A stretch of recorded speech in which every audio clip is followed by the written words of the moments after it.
Well, I've been deputized by Joshua to open us with a prayer. So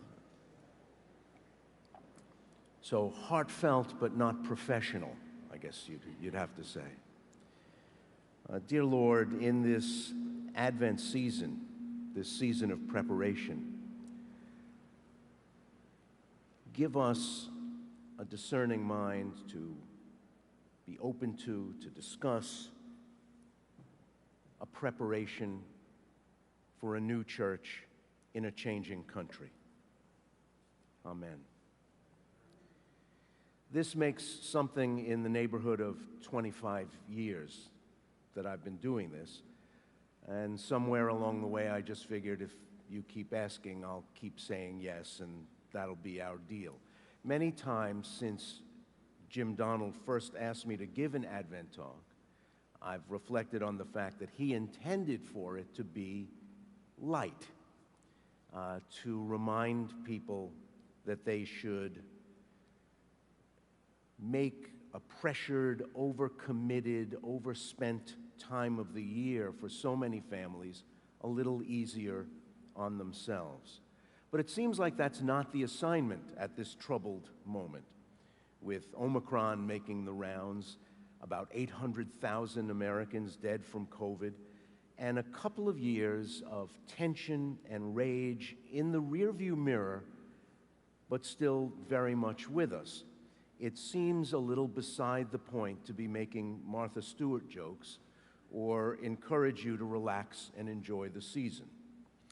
In 2020, George Floyd filled up the space that we might have had for a quiet, thoughtful conversation about race in America, writ large, in the church, replaced it with something else.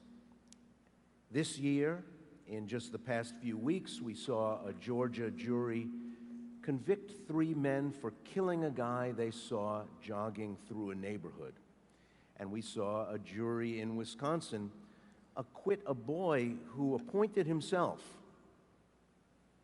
to go to the scene of a protest he opposed with a high-powered rifle, a protest that occurred because a Kenosha policeman shot a man in the back 7 times, crippling him. The 2 cases their resolution coming so close to each other, set off yet another round of charge and countercharge about police and black and brown people.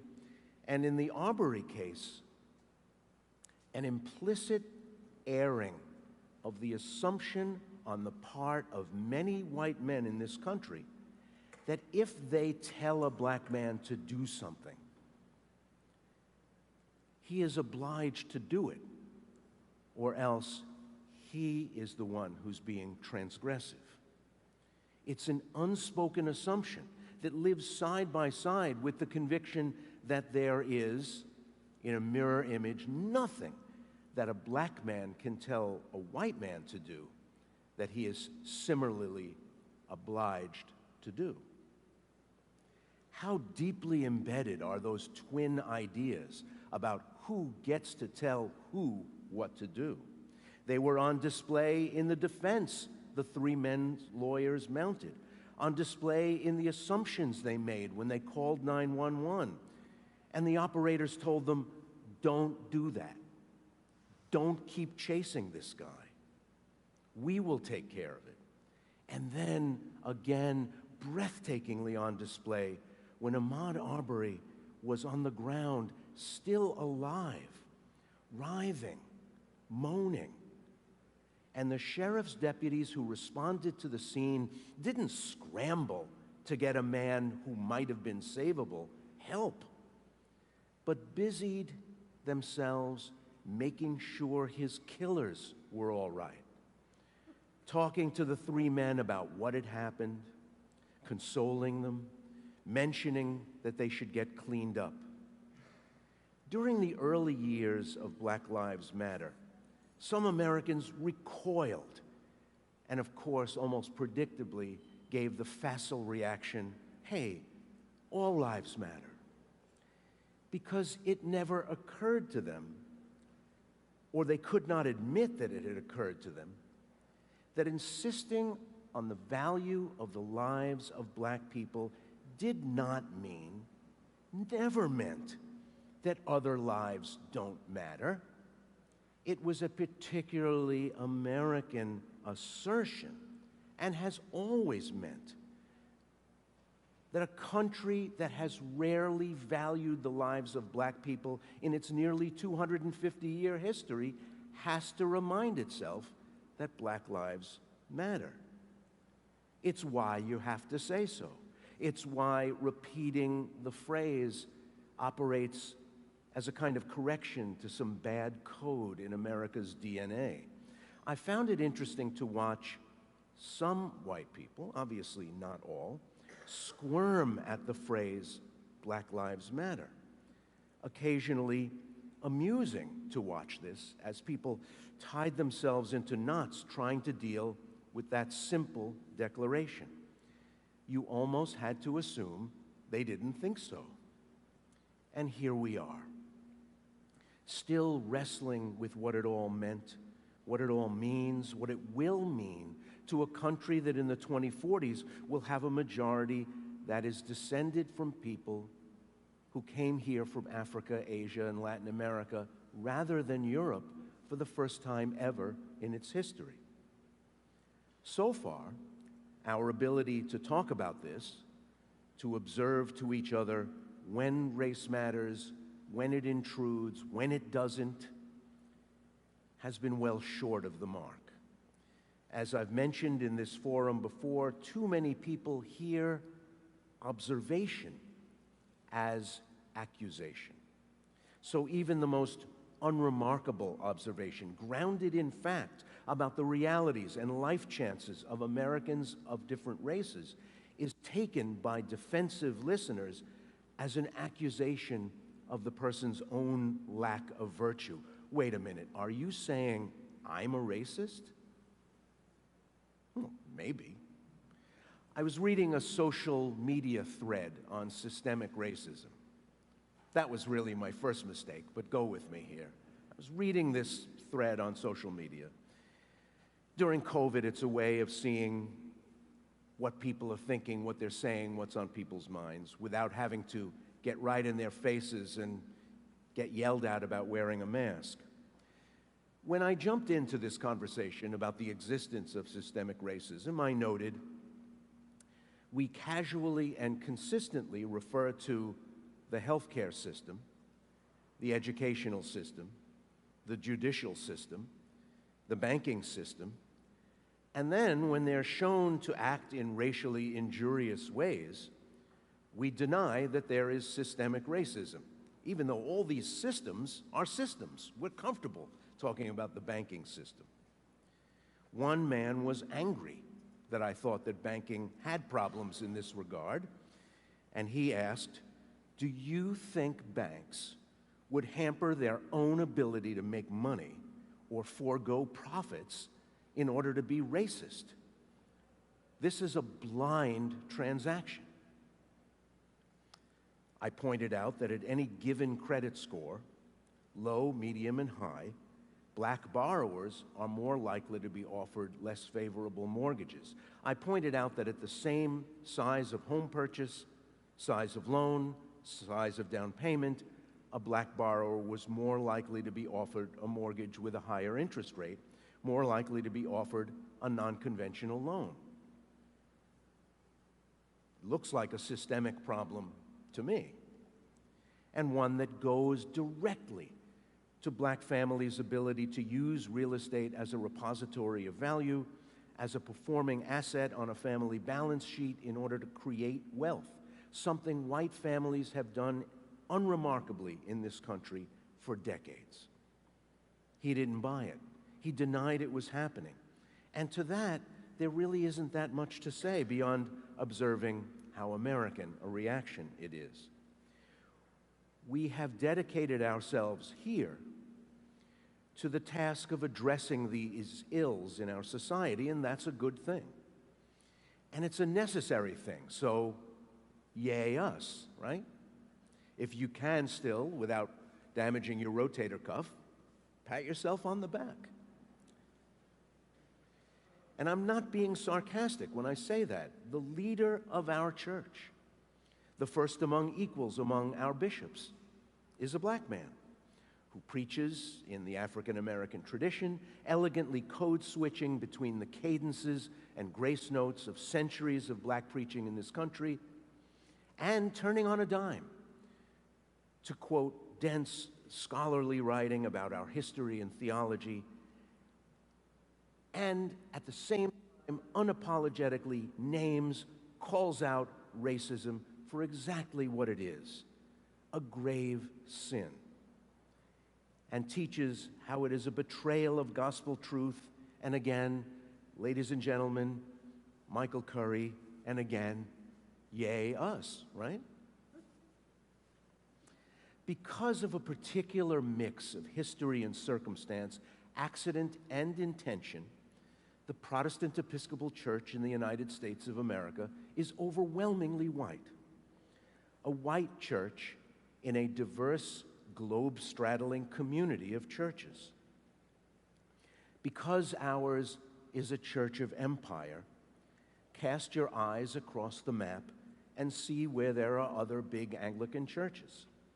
Canada, Australia, Nigeria, Kenya, Uganda, South Africa. I spent a delightful morning at the cathedral in Dar es Salaam, Tanzania, a church packed from the altar to the last pew, and was, as far as I could tell, the only non-African in the place. If I had told them that we were all members of a white church, they would have been puzzled by that notion. There is no particular reason why Anglican tradition, Anglican liturgy, Anglican theology would alienate or turn away the rising new America you can see in the just-released 2020 census. But we have to keep on asking ourselves, how much of an accident, how much of a historic anomaly is it that ours is an overwhelmingly white church in a country that is now 58% white? Let me make it real clear. This is not a scolding. This is not a guilt session. This is not a long, drawn-out litany of our shortcomings. You know, I'm Latino, so I can tell you in Latin, nos sumus qui sumus. We are who we are. We like who we are. I mean, we do like who we are, right? Or why would you be here when there's home or a million other churches as viable alternatives? If you go to the church I was baptized in on a Sunday morning, St. Bartholomew's Episcopal Church in beautiful Crown Heights, Brooklyn, you will find a beautiful 1886 Romanesque church on the National Register of Historic Places, a historic organ for people who back up that kind of thing, and a largely West Indian Anglo-Catholic congregation.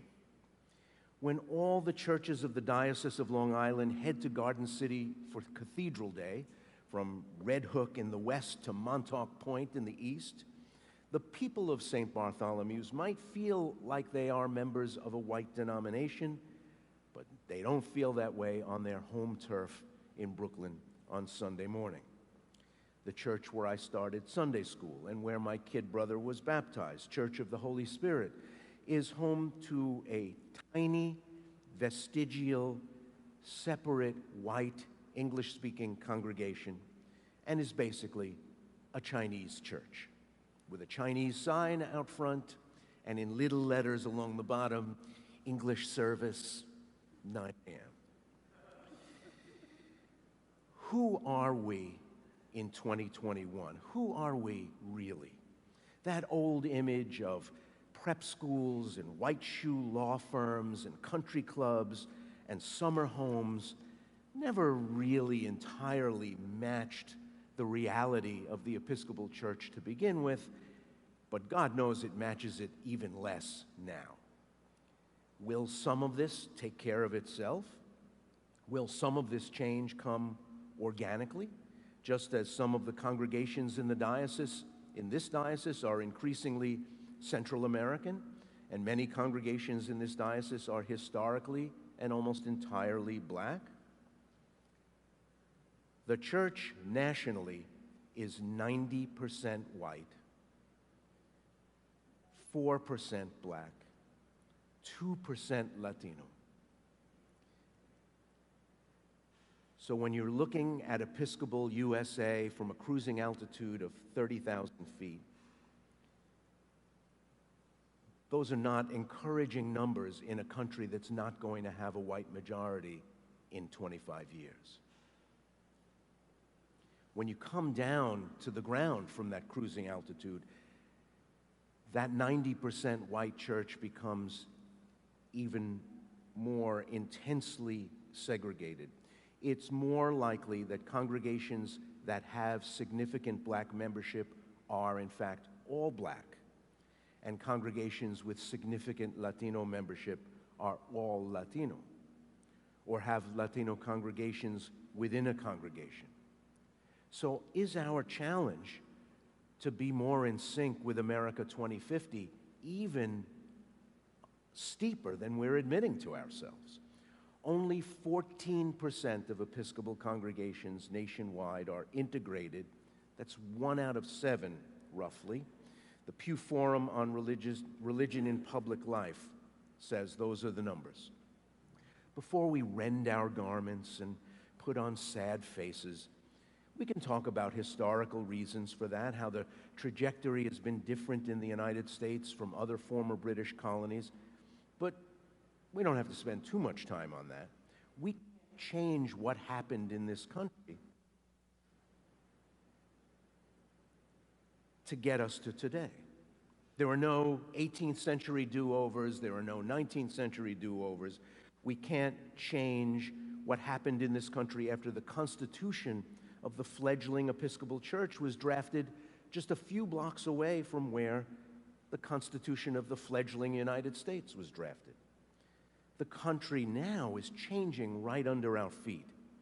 We've just come through this national nervous breakdown where some of us are trying to figure out what we don't know, and some of us are stoutly insisting there is nothing else to know. At the Diocese of New York's last diocesan convention, a young priest from Manhattan, the Reverend Suarez, who went to Sunday school here, sang in the girl choir here, and went to SCAP here at St. Columba's, introduced a proposal that churches in the diocese include in their outdoor signage acknowledgments of their slaveholding past. That the money that built our churches in New York, in many cases, involved families that financed, benefited from the slave trade without owning slaves, through the triangular trade and ownership stakes in shipping, banking, sugar refining, distilling, and so on. So hands were dirtied, even if they never sullied themselves directly with the buying and selling of human beings. The resolution passed, and churches are beginning to make this change. During my time as a congregant at Christ Church, Philadelphia, they were actively wrestling with the story of Absalom Jones, the first black man ordained an Episcopal priest. Absalom Jones was the property of a vestryman of Christ Church. It's heavy, I think. He was manumitted, he was given his freedom, and then given permission to begin theological studies. Absalom Jones and Richard Allen, one of the founders of the African Methodist Episcopal Church, heroically helped nurse Philadelphia through a yellow fever epidemic in the late 18th century. Blacks were assigned this task because it was believed they were immune to yellow fever. They weren't, but their lives were also expendable. The young Episcopal Church in the 1790s and the Methodist Church, both dripping with condescension, found polite language to exclude and marginalize Jones and Allen. Both men went on to found separate black churches. Our history is shot through with these stories. It's not bad, it's not good, it just is. It's what happened, and it helped create conditions that we now have to unbuild today. Understanding that history, owning that history, is part of seeing America more than 200 years later for what it is. Looking at it plain, a country with a history that is glorious and shameful, open-hearted and fueled by the highest ideas of humankind, and fallen, tawdry and cruel. And as many of the same men who drew up that Constitution, the Operator's Manual for a Young Country in Philadelphia, they sat in Constitution Hall Monday through Saturday. They sat in the pews of Episcopal churches on Sunday.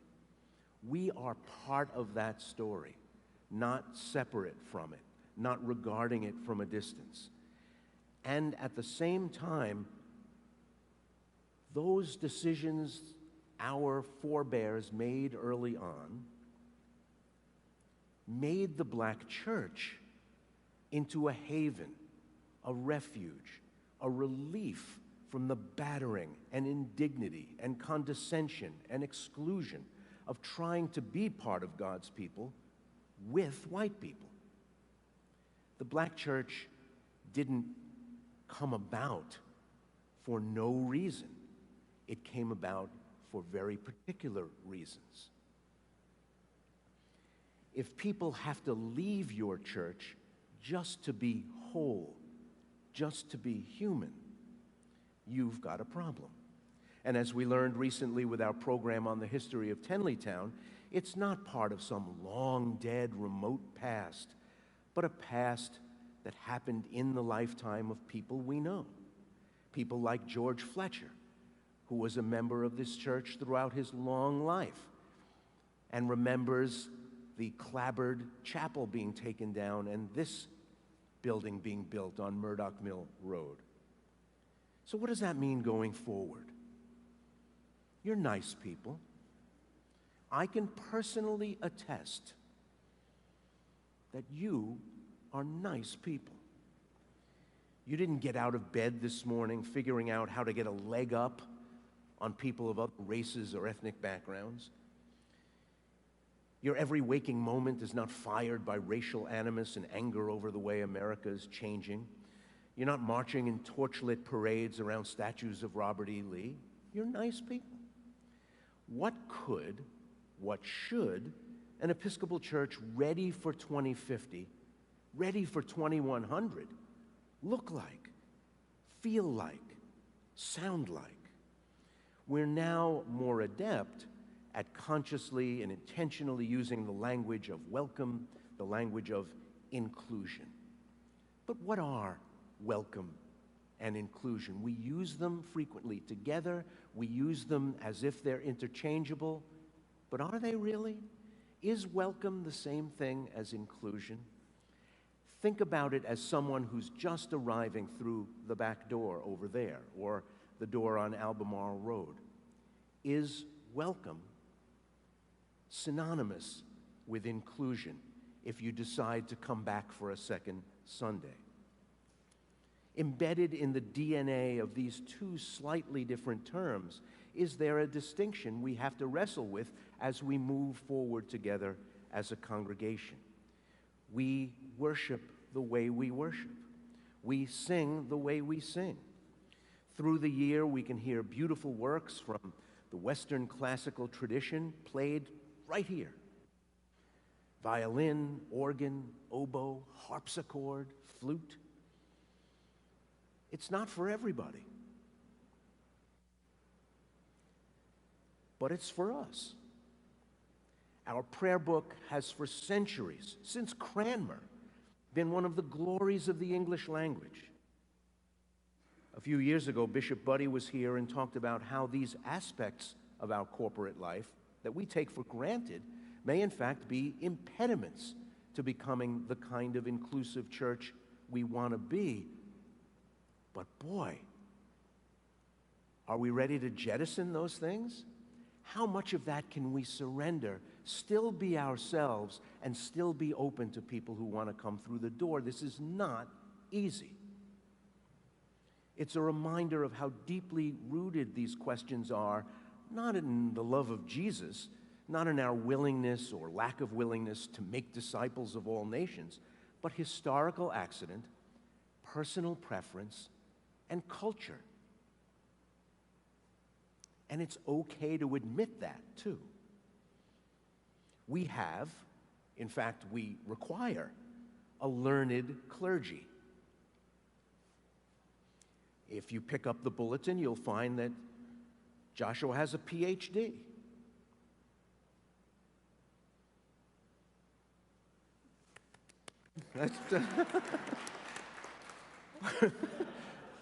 We require a learned clergy skilled in biblical analysis, required to learn Greek or Hebrew in seminary, required to study at length and in depth the history of the church and development of our theology. If a member of our congregation steps forward with, and the scriptures even note there are people like this, with the gifts of tongues, preaching and teaching, we don't simply corporately lay hands upon them and let them lead worship. Make that person a preacher. It's not how we roll. If someone has a testimony today, after the reading of this week's lectionary, we don't welcome that person up to the front to share extempore what's on their mind. During the prayers of the people, we are bidden to name our petitions silently or aloud, but let's admit it, we're Episcopalians, so mostly we mention those petitions silently rather than aloud. It's not a noisy time here when the prayers of the people pause in that moment and the person says, mention your petition silently or aloud. You've got them. You're petitioning. I'm watching you. But they're mostly silently. Again, no sumus qui sumus. We are who we are. It would be great if this congregation looked more like America. But is it okay? Can we give ourselves permission to acknowledge that that's not going to happen right away? For some reasons that are deep and systemic and not an indication of any lack of virtue among all of us. We are heirs. We are forced to deal with long, deep legacies of decisions made long before we were alive by people we never knew. I moved to this neighborhood because in a neighborhood that was my first choice, the elementary schools within walking distance of my house were simply not good schools. So I moved here. My kids went to Janney and to Sunday school here. I am an heir of the decision to remove the deeply rooted black neighborhood in Fort Reno. This neighborhood is a little more diverse than it was when I moved here, but not much more. Realistically, few people, not no people, but few people from parts of town that are more racially and ethnically diverse are going to wake up extra early to travel across the city to be here. We are a church, and I mean a denomination, broadly speaking, where if you go to small towns, especially in suburbs across America, white families who did better, made a little more money, got more educated over time, joined back in the days when your social resume, your list of associations that helped someone figure out who you were in the context of a wider set of associations, it helped people figure out who you were.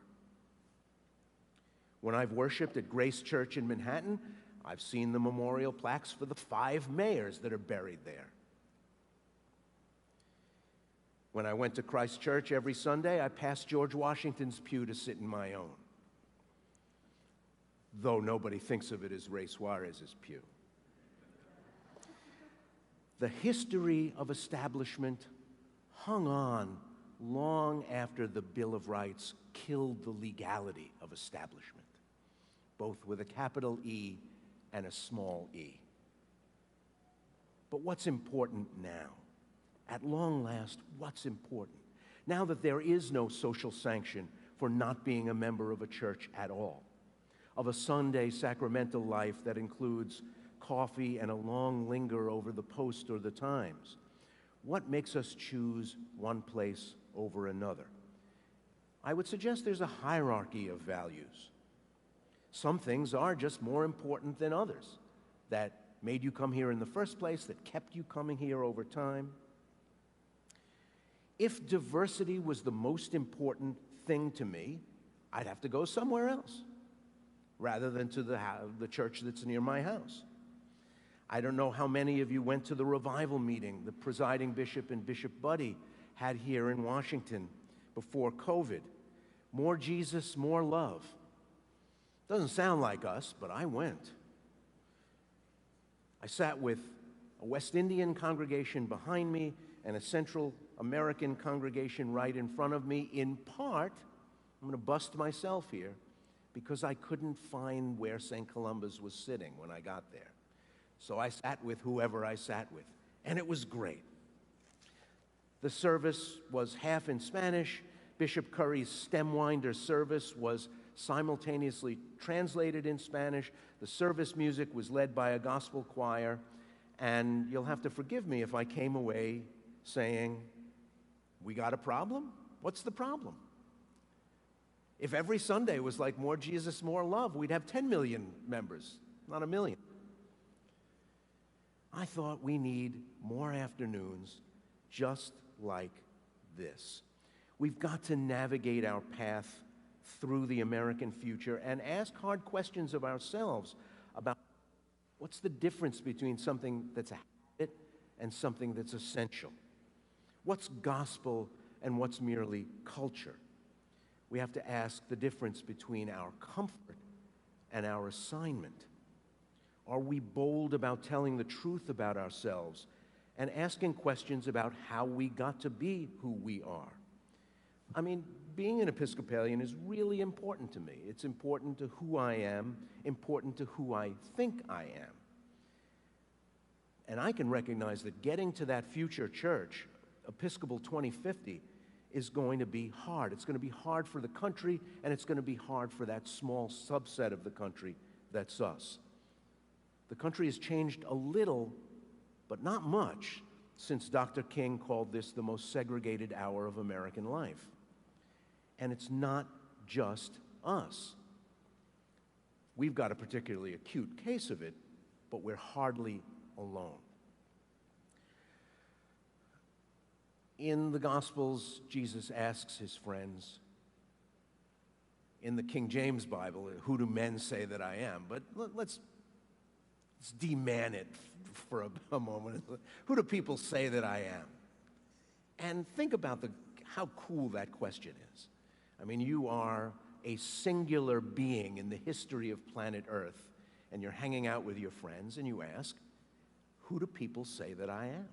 And you get this variety of answers. Well, if you were to ask around here, if you were to ask around Northwest D.C., what do you hear about St. Columbus? What's it like there? Who goes there? What are people like in that place? What do people say about us? Or what will they say about us once the dust settles and the smoke clears and we can take stock of what we've got to work with going forward after COVID? You might be sitting there and think legitimately, I didn't make residential segregation. It's true, none of you made residential segregation.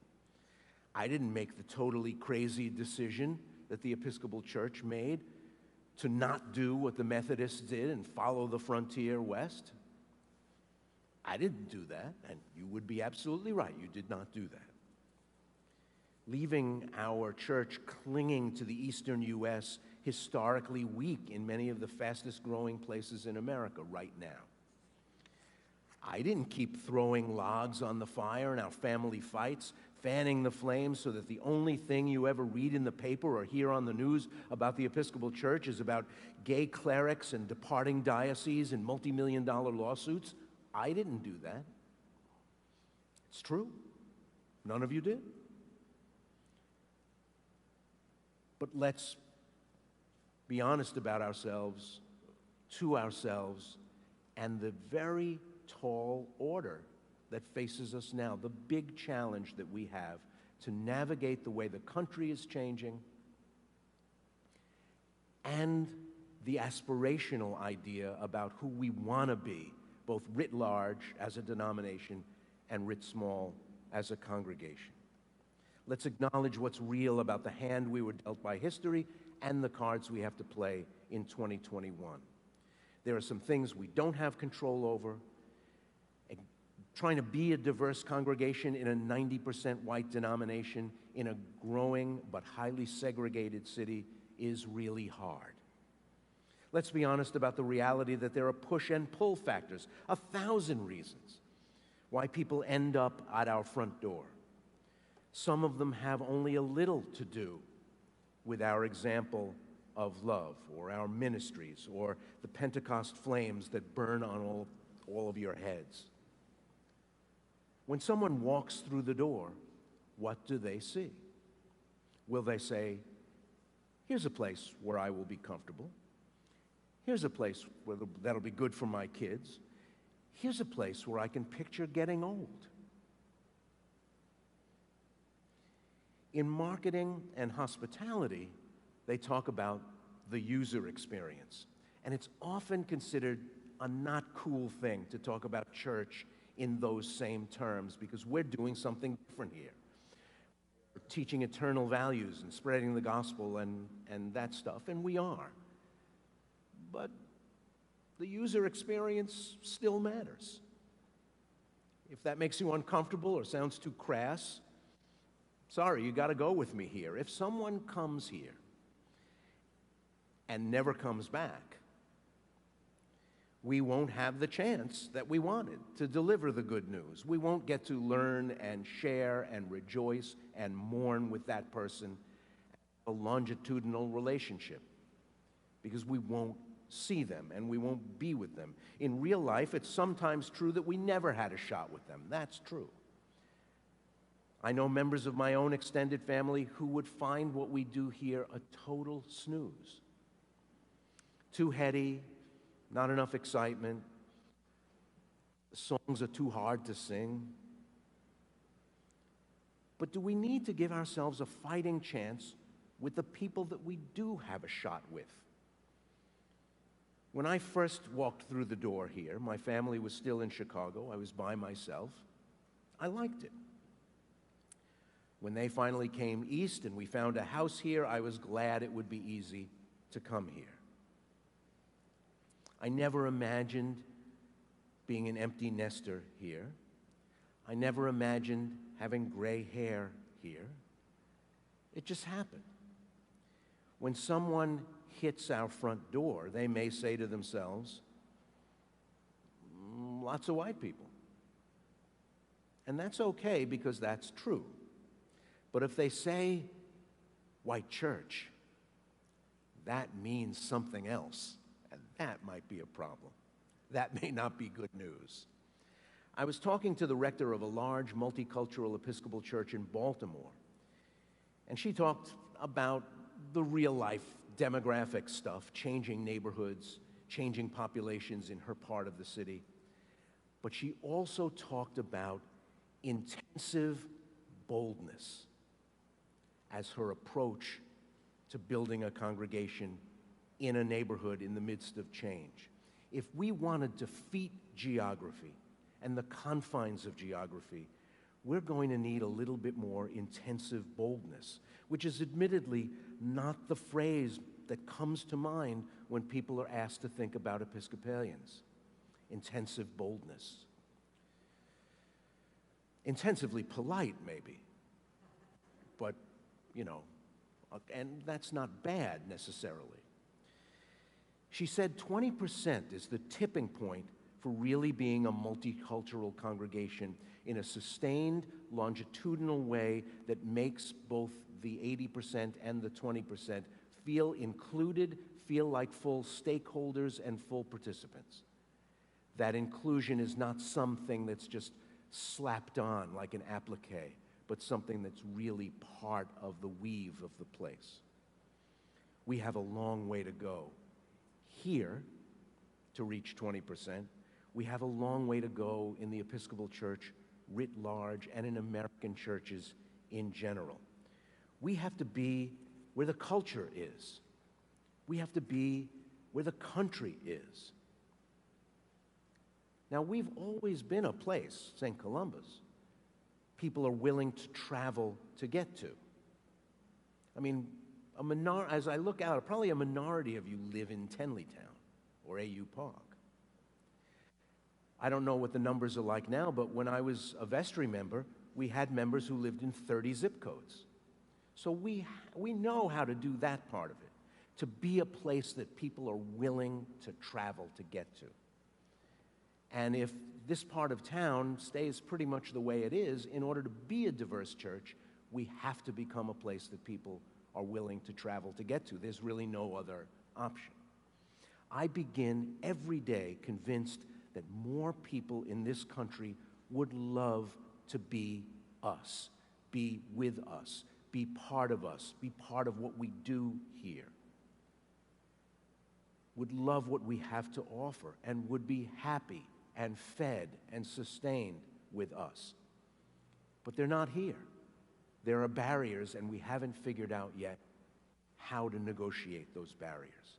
As America continues the journey to being a 50-50 kind of country, the barriers are what we have to worry about. An inclusive church will teach Americans the lessons they need to be sane and whole in what is likely to be a wrenching, challenging time in American life. It's going to be tough these next 25 years to get from where we are to where we're going to be. We saw it in the last presidency. We saw it in Charlottesville. We saw it last night at the Lincoln Memorial with men in paramilitary uniforms carrying shields marching from the Lincoln Memorial. Luckily, Daniel Chester French's Lincoln is in stone, or he would have thrown up. But that's where we are. And to get to that 50-50 country, it's not going to be easy. But we need healthy, coherent, viable St. Columbas to get to 2050 in a healthy and sane way. It's a big ask.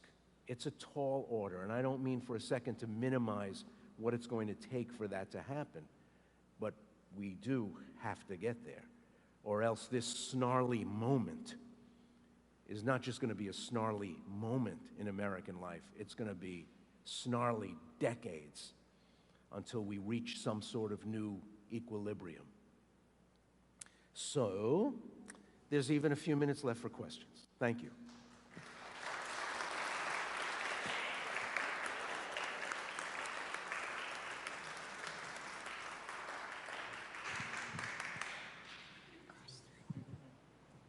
Questions?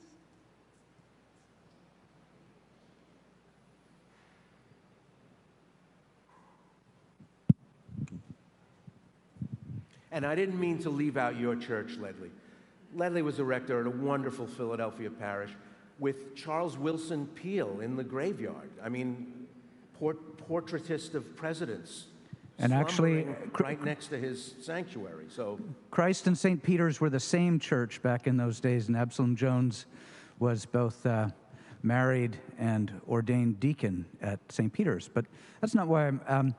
Ray, thank you. Thank you. I wanted to follow up on the notion of barriers and how we address that.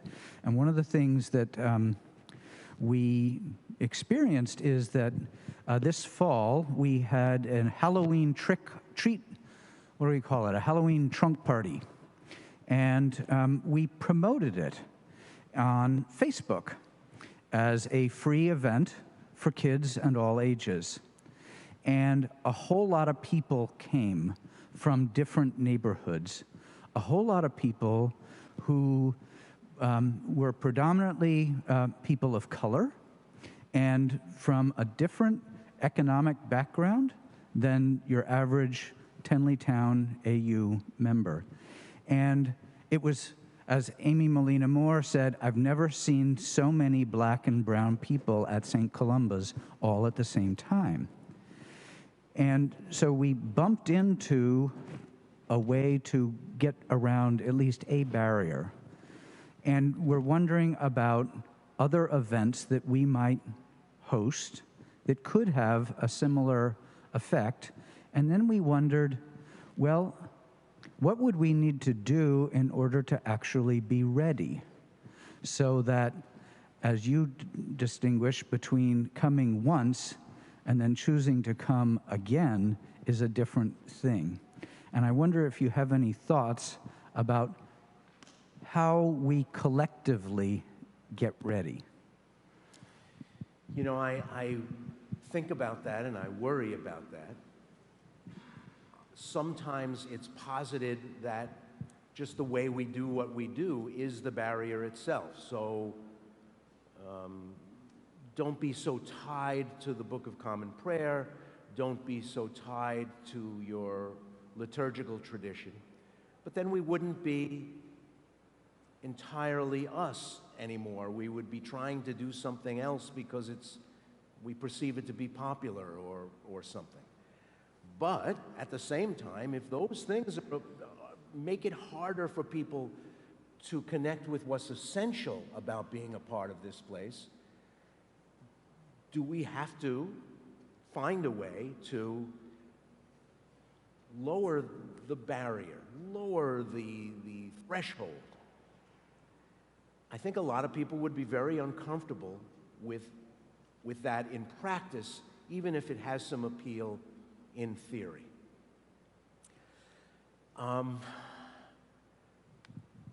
Yet, some of the most liturgically traditional congregations I've attended in this country have been entirely black congregations. When I went to the Episcopal Church in Havana, Cuba, it was packed, and using a just word-for-word translation of the 1928 Book of Common Prayer. So that's obviously not the barrier. It's cultural, it's signifiers, it's who people think we are rather than who we are. It's not a short-term project. It's really hard. That could be a whole doctoral dissertation, the answer to your question. So I think it builds on sort of what Ledley was asking. Before Chris and I had kids, we went to St. Mark's on the hill. We lived over there, and they had a brewmaster as a parishioner, and he would bring beer to all of our events, and it was delightful. And so all of our friends who didn't attend church understood why we went to church, because we went to the beer church. And now we go to the donut church because we have kids. And I do think a measure of entry, or a way that maybe we could reach out, could be through families and through events like Ledley was talking about. And I guess I would commend to you, are there sort of ways that you've seen in other churches, like in that church in Baltimore, that they've been able to engage families maybe that are from diverse backgrounds or from diverse places? One thing that sometimes happens is that we are so familiar with the way we do things that we don't realize the very large economic gaps that exist between families, and just reflexively say, okay, we're going to do this thing and it's $15 a person, or we're going to do this thing and it's $25 a person, or we're going to do this thing and not even mention a price because, we understand that it costs money, and that's that. When it's actually quite challenging for families of different economic status to be participant together in the same activities and not have that become a problem, either in reality, like we just can't pay, or by implication, where it is, once again, you feel these are people different from me because they can very easily write a check for the $50 that it's going to cost for their kids to do this thing, and it's really hard for me. And it's not even done out of malice. It's never done out of malice or exclusion. It's done because our assumptions are just based on being middle class, and it's sometimes a mistake that we make without thinking through completely how hard it is for people to do some of the things that we ask to do. And I'm being asked now to wrap it up, which for me is the hardest thing to do of all. Thank you.